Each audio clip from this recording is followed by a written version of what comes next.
Le village où personne ne pouvait mentir. Dans le nord d'une vaste savane, entourée de grands baobabs et de champs dorés par le soleil, se trouvait un petit village appelé Kumbara. Les habitants y vivaient simplement. Le matin, les femmes pilaient le mil, les hommes partaient au champ, et le soir, tout le monde se rassemblait autour du feu pour écouter les histoires des anciens. Mais Kumbara cachait un secret. Depuis plusieurs années, le village était frappé par des disputes, des jalousies et des trahisons silencieuses.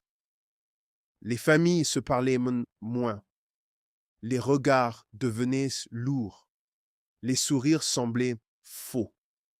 Le chef du village, un vieil homme sage nommé Soglo, comprit que quelque chose s'était brisé. La vérité avait quitté les cœurs.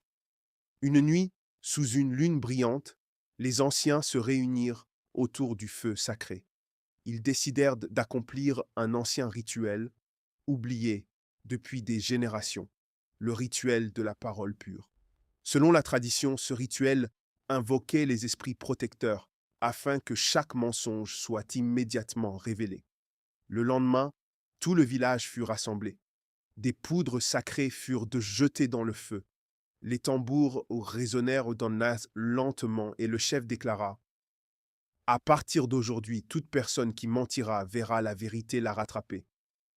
Certains rirent, d'autres eurent peur, mais personne ne croyait réellement que le rituel fonctionnerait. 3 jours plus tard, une femme nia avoir volé du sel au marché. Au même instant, une violente rafale de vent renversa son panier, révélant le sel caché sous les feuilles. Le village se figea. Le rituel était réel. Puis un homme affirma avoir travaillé toute la journée. Quelques secondes plus tard, ses outils apparurent mystérieusement devant sa porte, propres et inutilisés. Les habitants commencèrent à comprendre. Mentir était devenu impossible. La peur remplace les mensonges. Rapidement, Kumbara changea. Les disputes cessèrent. Les promesses furent tenues.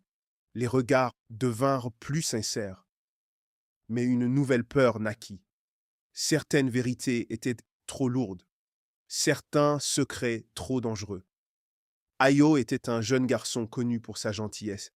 Il vivait avec sa mère Amina, une femme courageuse qui l'élevait seule depuis toujours. Un soir, pendant un repas familial, une vieille femme demanda innocemment: Ayo, sais-tu pourquoi ton père n'est jamais revenu? Le silence tomba immédiatement. Amina répondit rapidement: ton père est mort pendant un voyage. Mais soudain, le feu devant eux s'éteignit brusquement. Les regards se croisèrent. Le rituel venait de parler. Amina venait de mentir. Les larmes montèrent dans les yeux d'Amina. Sa voix trembla. Ton père n'est pas mort. Le village entier écoutait désormais. Il nous a abandonnés. Ayo resta immobile. Le monde semblait s'être arrêté. Mais Amina continua, la voix brisée. Je t'ai menti pour protéger ton cœur. Le feu se ralluma lentement. La vérité avait été acceptée. Quelques jours plus tard, un étranger arriva au village. Fatigué, silencieux, honteux. C'était le père d'Ayo. Il expliqua qu'il avait fui autrefois, par peur de ne pas être un bon père, mais que depuis le rituel, des rêves étranges le poursuivaient chaque nuit, comme si les esprits l'appelaient à réparer son erreur. Le village retint son souffle. Allait-on l'accepter? Ayo s'approcha lentement. Les larmes coulaient sur son visage. Mais il posa une seule question.